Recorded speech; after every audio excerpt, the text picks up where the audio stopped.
Number 197 in the indicator range is Someone to Watch Over Me, directed by Ridley Scott, came out in 1987 and falls firmly between legend and Black Rain within his filmography. And this movie is kind of typical of the 80s thrillers. It's very much a movie that doesn't have many surprises, feels very familiar in its tale and how it's told, and is still somehow rather enjoyable down to the characters, which even they can be a little bit typical as well. Now we're thrown into the world of Mike Keegan, played by Tom Berenger, who is a cop who's just become a detective, and his first case is to be one of the team that is babysitting this woman Claire, who has happened to see her friend being murdered at the start of this movie.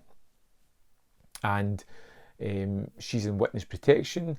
We've got Tom Berenger looking after her at nights, and you can kind of see what's going to happen. They're going to connect. They may have a little love affair, but there is the side story, and probably the most interesting part of the movie for me was Lorraine Bracco's character of Ellie Keegan, Mike's wife, and she's such a kind of effervescent character. Always smiley, always doing her motherly duties, always just being awesome and being such a fun character. So much so that I was actually mad at Mike himself for going away from this woman towards something that is just a little bit different.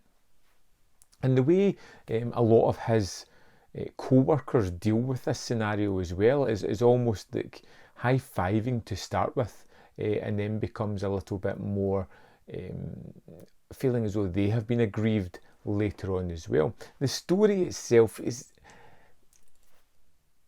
not going to offer any surprises. Almost as soon as the movie starts, I could tell exactly what was going to happen, and you film fans could probably do that yourselves. But the fact is the three main characters, Tom Berenger, Mimi Rogers and Lorraine Bracco, are wonderful within the movie, and they bring their characters somewhat to life, even if their character is very typical, and this movie is full of tropes and scenes that you expect to happen almost immediately throughout the movie. It's one of those kind of typical things.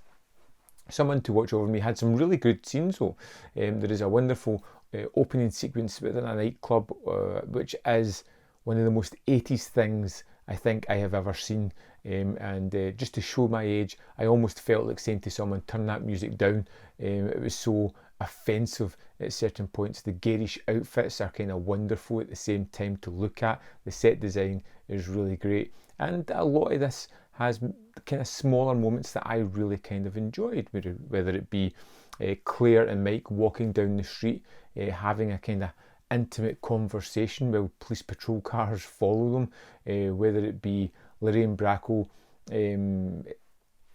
Ellie's character, who gets the gumption just to be like, I'm not going to be stepped on like that, and just stands up and kicks Mike out.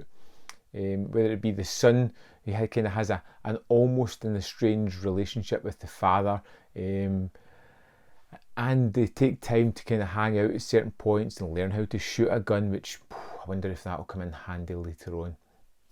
It has all these kind of sequences that are genuinely typical in these movies, but are pretty fun here, and Ridley Scott keeps it pretty tight and stops it from becoming too overlong. It has a running time of 106 minutes, and that feels perfectly fine for this. It's one of those movies that I can say is just straight down the middle, average. Doesn't do anything particularly wrong, doesn't do anything particularly wonderful either. I enjoyed when I sat and watched it. It's one that I would go back and watch again, but it isn't the best thing I've seen from Scott. It's not the worst either. I'd love to know your thoughts on Someone to Watch Over Me. Let me know in the comment box below, and I'll see you next time on Man v Film.